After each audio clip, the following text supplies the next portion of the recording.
नमस्कार, स्वागत आहे तुमचे आमच्या चॅनलमध्ये। आवाज महामुंबईचा, शोध बातमीचा, कौल मनाचा।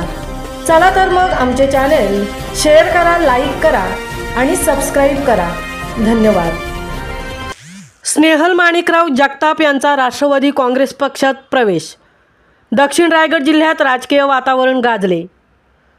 महाड पोलादपूर माणगाव मतदारसंघात एक तरुण नेतृत्व उभे राहिल्याने संपूर्ण जिल्ह्यात राजकीय वातावरण ढवळून निघाले आहे।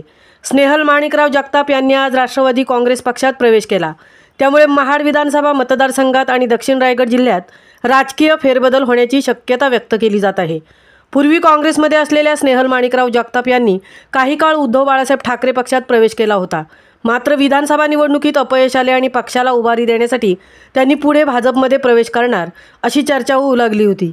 परंतु या चर्चेला पूर्णविराम देत त्यांनी आज राष्ट्रवादी काँग्रेस पक्षात प्रवेश केला आहे। उपमुख्यमंत्री अजित पवार आणि महाराष्ट्र प्रदेश अध्यक्ष सुनील तटकरे यांच्या मार्गदर्शनाखाली स्नेहल जगताप यांनी पक्षात प्रवेश केला। या पक्षप्रवेशामुळे दक्षिण रायगड जिल्ह्यात राष्ट्रवादी काँग्रेस पक्षाची स्थिती बळकट होईल असा विश्वास व्यक्त केला जात आहे। स्नेहल जगताप यांच्या पक्षप्रवेशाने आगामी जिल्हा परिषद, पंचायत समिती आणि नगर परिषद निवडणुकीत शिवसेना शिंदे गट आणि राष्ट्रवादी काँग्रेस यांच्यात चुरस संघर्ष होण्याची शक्यता आहे। पालकमंत्र्यांच्या वादाशी संबंधित चर्चाचा मुद्दा अद्याप कायम आहे। परंतु खासदार सुनील तटकरे यांनी स्नेहल जगताप यांना पक्षात घेतल्यामुळे दक्षिण रायगड जिल्ह्यात राजकीय वातावरण चांगलेच तापले आहे। तसेच स्नेहल माणिकराव जगताप यांच्या माध्यमातून प्रतिस्पर्ध्यांना आव्हान देऊन राष्ट्रवादी काँग्रेस पक्षाने दक्षिण रायगड जिल्ह्यात आपली पकड मजबूत करण्याची तयारी केली आहे। आवाज महामुंबईचा चॅनेलसाठी सिद्धेश पवारसह तृप्ती भोईर, मुंबई।